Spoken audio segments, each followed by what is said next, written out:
I'm going to go over here on what the search patterns are and how you can then use them with the Audrey add-on by adding them to your JSON file to produce content. So what you're looking at here is a quick page I've mocked up. These link through to a YouTube video. The links can be the Audrey pulls from any video provider that URL resolver uses. It can also pull straight MP4 files or API files from a web page as well. So these can be anything you want. But basically what I'm going to show you here is how we use the search patterns to basically pick out the video title, the description, the link. You can also obviously pull out images, but on this one, just to keep it simple, I haven't included them. What I'll also do is show you the point of the global search pattern as well as the item pattern. So let's have a look. So this is the page that we want to pull the videos from. We've got the title, the description and the link.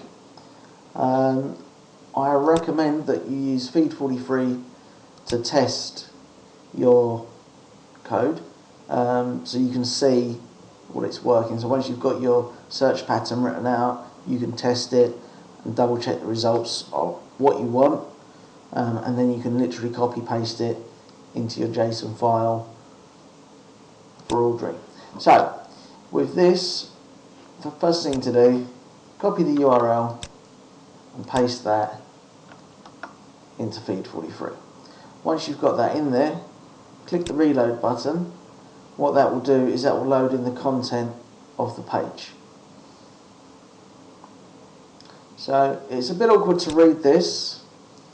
You can do, but what I find easiest to do, most browsers now, if you right click on the page, you have a element inspector here. So if you click on that, what you can see is it will give you a breakdown on the page and it will show you the areas that are available to you. So if we start with the global pattern, and I'll tell you what that's for. So basically what the global pattern does is, rather than searching the whole page, you can specify an area. So for example, on this page, we just want to pull the latest videos. Now we don't want to pull the videos you might like, because in this example these are not the videos we want, it's just the videos here. So if you didn't put the global search pattern in, you would get each of these as a video. So what I'll do actually first of all is show you without the global search pattern, just so you can see the difference.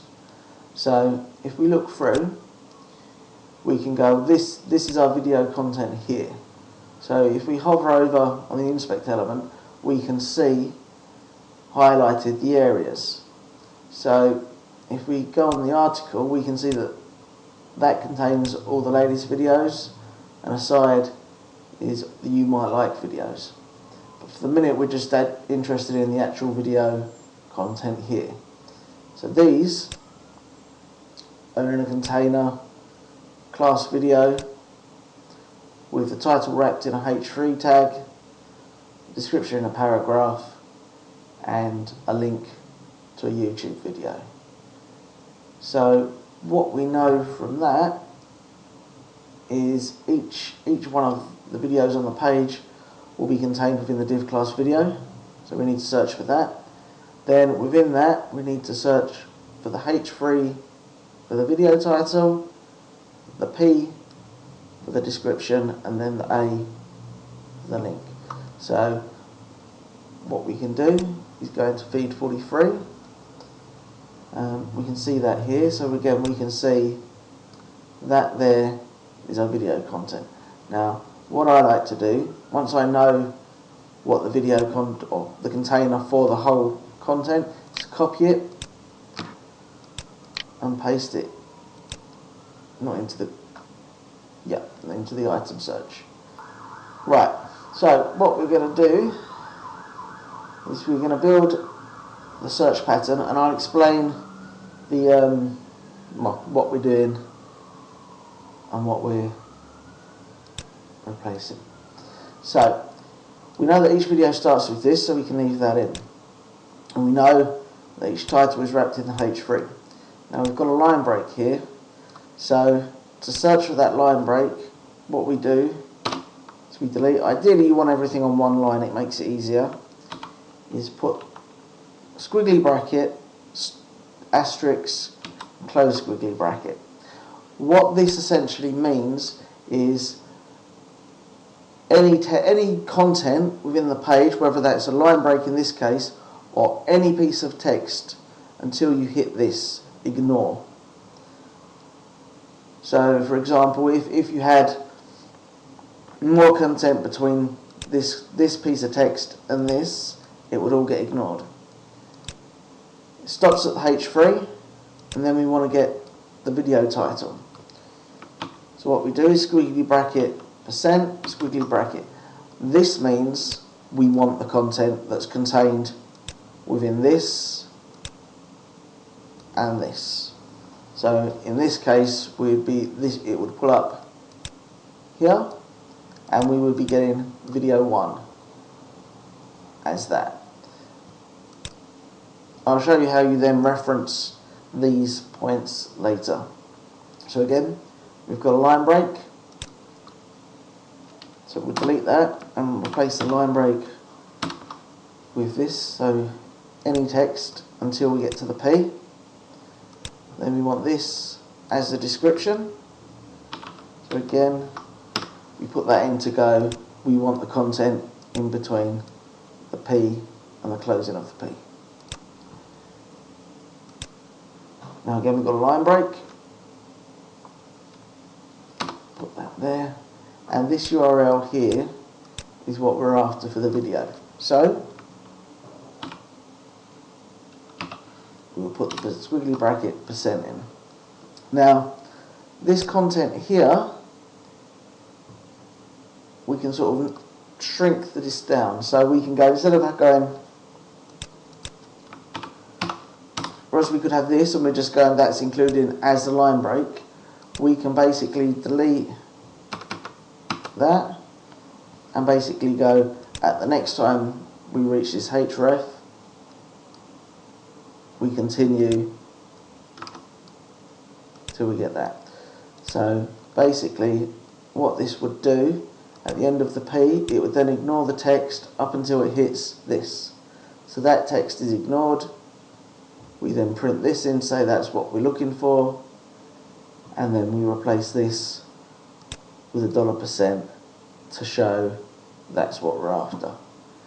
Now we don't need the video title again because we've already got that, and then it closes there. So what we can then do is we can actually delete the div because that's not needed, and we can just end it when you reach the end of the link. Now if we extract using this search pattern on this web page, it will find 6 results. Yep, 6 videos there, 1, 2, 3, 4, 5, 6. If we look down here, video 1 with the description and the link, as you can see, %1 is here, %2 is the description here, and %3 is a video link there.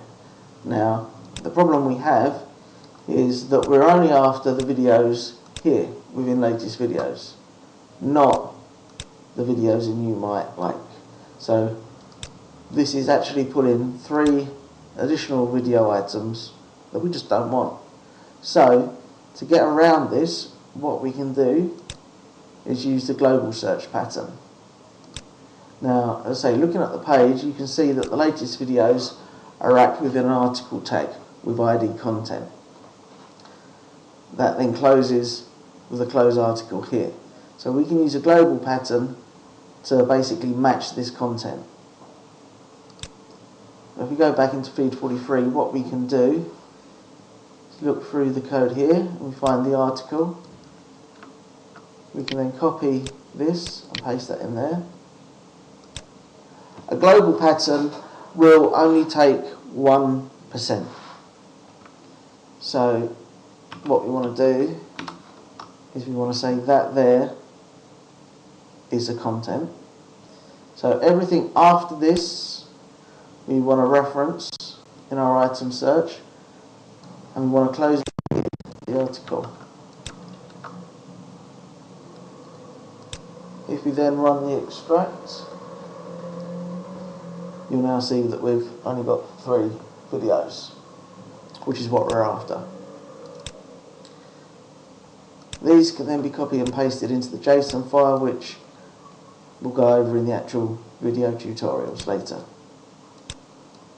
But that is how you use the search patterns and the global patterns.